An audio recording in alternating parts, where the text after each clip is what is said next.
Pat, first of all, congratulations, brilliant series for you guys. As a team, how much this does this win mean to you? And as a captain, do you feel you have completed cricket now? Unfortunately, I've got to keep playing. No, it's yeah, huge win. In the context of this series, as big a series as you're going to play at home.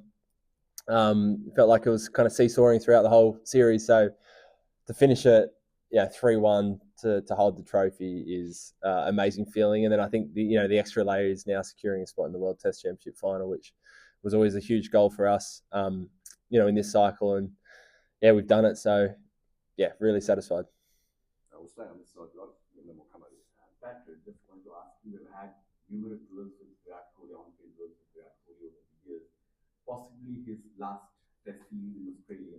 If you could just sum up, how has it been competing with Virat in test matches, especially on Australian side? It's always been a wonderful contest. It's always, I think more than just the runs that he brings to the game. There's always a bit of added theatre, which is sometimes good. Sometimes it can roll you off as an opposition, which I'm sure is part of his plans.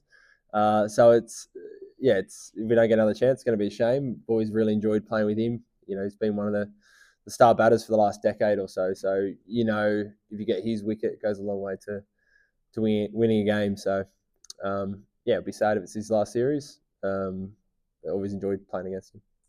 The last time Australia won a series from 1-0 down was the 97 Ashes. Can you sort of say from experience how hard it's been to win the series from 1-0 down? How challenging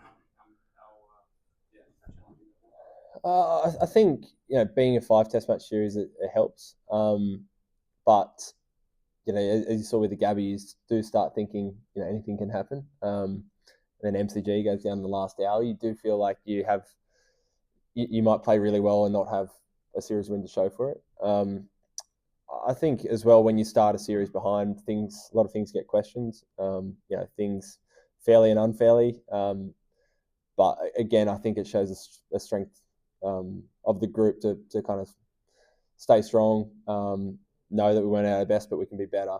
Not get caught up in a lot of the external noise and clutter, and just focus on what makes us good players and a good team. And really, that's one of the most kind of rewarding parts of this series win. And just one on the fact that you've now got 4 trophies in Test cricket. I think Australia have had that since 2008. Just how significant that is. I guess also being able to do it, I suppose, the right way, obviously, since 2018. I mean, I didn't know that. We'd won kind of everything until half an hour ago. But I mean, that's always the aim. So, one of the things I love most about Test cricket is it challenges you in so many different ways. You need more than just 11 players. You need an amazing squad. You need amazing support staff to be able to win everywhere in the world. And I think that's what we've been able to do. Some amazing series in England, won the World Test Championship in England, but also some of those subcontinent tours, throughout the years. So I think that consistency over a few years to do that with a very similar squad has been massive. That's quite an incredible moment. Like Steve Smith getting out 1 run shy of the 10,000. I know that sort of the win is the bigger picture, but like if you could, how was he sort of coming into the shed? So I guess that would have been a huge moment for him in front of his own crowd. Yeah, the nervous 9990s. I think he was, wanting to win the game. I was kind of hiding at the front, so I didn't see too much. But I think we all knew kind of what we're playing for and how big it was. So I dare say more so the moment of, wanting to be that match winner, being there at the end and not getting the opportunity, probably more so than the personal milestone. It would have been nice for him to get it the SCG. I'm coming over this way, guys, so just hold it. You touched on fairly question, unfairly question. Are you able to elaborate on what you think were fair and unfair things that Yeah, I think preparation. I was really happy with our preparation going in the first test. I think if you don't play well, that gets questioned. But if you do play well, people just forget about that. I think team unity. We were always, well, for the most part, we're always really good. This summer we've been awesome. The group's been really tight and very honest, and knew that we weren't our best. So, a couple of those things that play out inevitably when you lose, that happens. But again, I think, things like we weren't at our best. That's fair. But as I said, before, I think overcoming that and staying strong is easier, said than done. By Webster goes from being on the fringes throughout the whole series and gets to go in the final test. What do you make of his contribution in this test? And hitting winning runs too, like what was that like at the moment? Yeah, Bo was huge this test. I think he's one of those quintessential all-rounders where you feel like they're going to contribute in every facet of the game. That's what he does for Tasmania. I'm here. And he proved that, this test match, really important overs, thought he bowled beautifully, some great catches, and two really important knocks. So he just feels like he always is involved with the game.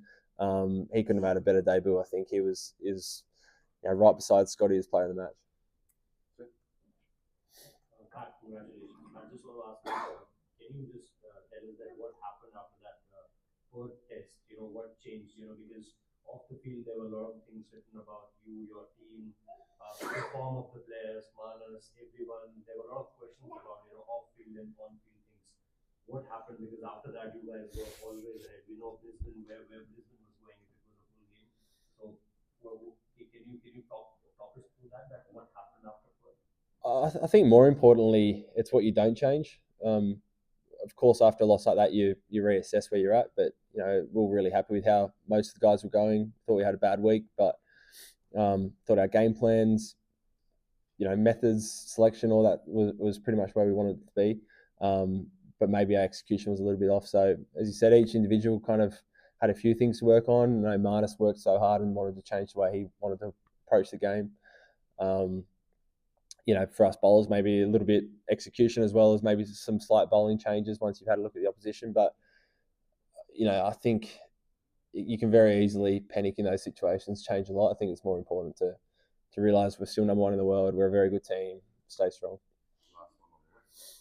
Playing for a massive crowd from Adelaide and Melbourne and here in Sydney, how does it feel coming off the win doing that for Australia in front of so many people? It's so much fun. I think, first of all, we all grew up watching Test cricket, loving it. So to be right there in the mix, you wouldn't want to be anywhere else in the world for these couple of months. Just wherever we went around the country, it was so well supported. Felt like everyone was talking about it. And yeah, just so much fun. Last week in Melbourne, I've never seen anything like it. And then it was much the same here in Sydney. People seeing hundreds of meters of people lining up at 7 o'clock in the morning to get in for day one. It's really special. It's such a special sport that we get to play, and it just seems like every year it gets better and better.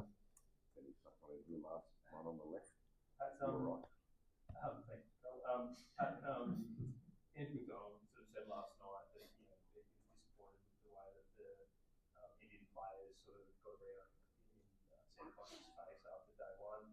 The Indian coaches sort of just come in now and said that that it's soft to think that was the wrong thing to have done. I just wondered what you made of that incident and just about Sam, whether you feel any need as captain to chat to him about getting engaged with other players on the field and how you want him going forward to the next series.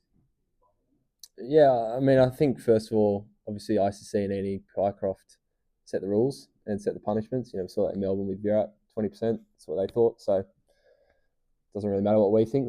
They set the rules. So obviously that's the standard that they're happy with. I think in regards to Sam, I think I've been really impressed with how he's gone about it. I think people mistake a bit of confidence with bullying or abuse. You're allowed to walk around with your shoulders puffed back and play a few cricket shots. I don't think that's illegal, but some people really take offence to that and want to kind of put him back in his place. So for us, it's always just, and we say the same to all our players, is just bring yourself every day. Be yourself. Go about it how you think represents yourself the best and how you want to play. And I think he's been really good this series. He's stood up for himself when he's needed to. Okay, right side. But how much Bumrah's absence was a factor in India's victory? Could it have been a little more closer had Bumrah been fit to go?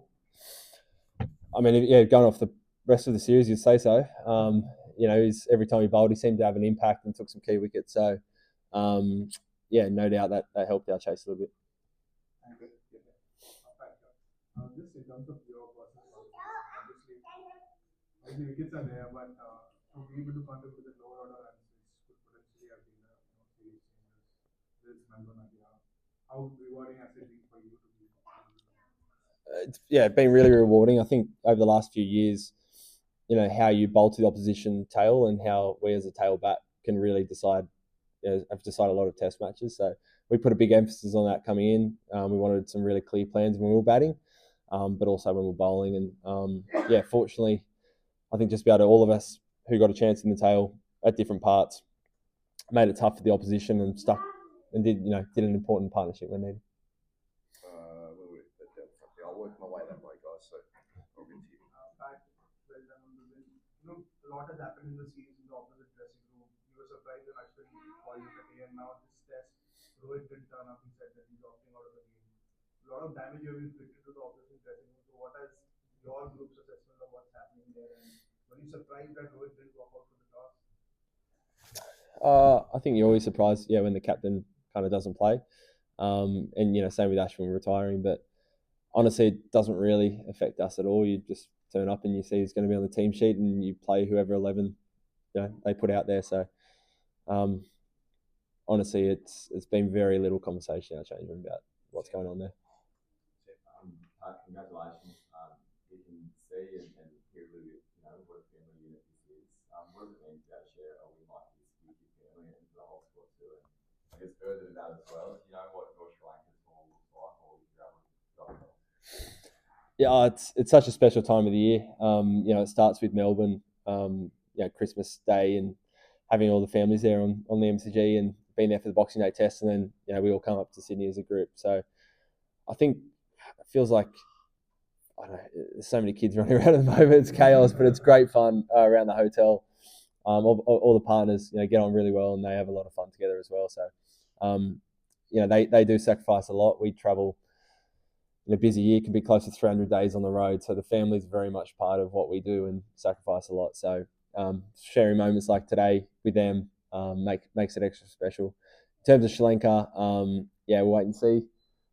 Becky's hanging on at the moment, so we'll play it by ear. But I think, most likely I might struggle to get over there. You're just behind. After Sri Lanka got the World Test Championship final as well, how significant is it for you, having the chance to defend the Mace and taking on South Africa in June? It's huge for us. We talk about the World Test Championship a lot. It's a trophy we're really proud to hold, so we want to go back and defend it.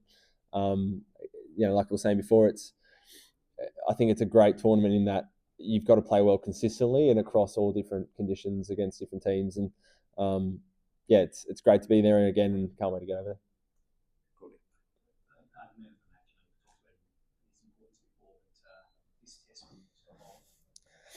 Oh, he's just so good, Scotty. I love him. He's whenever he comes in, you just know he's a seasoned pro. He's been doing it for years for Victoria, and he's well and truly, good enough in Test cricket. He proves it time and time again. As a captain, he's a dream because he just loves bowling. He bowls uphill into the wind a lot of the time as well, so his figures are probably better than what they show. But he's just, what you're going to get from Scotty, and it's class every day. And so happy for him to take 10 far. You talked about Bo before, but we don't quite know when Cam's going to be back in the fold. But can you see a team where him and Bo featuring in the same side, and we've had Mitchell and Cam at various times working again? Yeah, of course. When you kind of build the package together, it's you think if they're in the best kind of six batters, but also they can contribute a little bit with the ball. Both amazing kind of gully second, third slip fielders as well. Absolutely. So just because he's an all-rounder doesn't mean that we can't have two of them.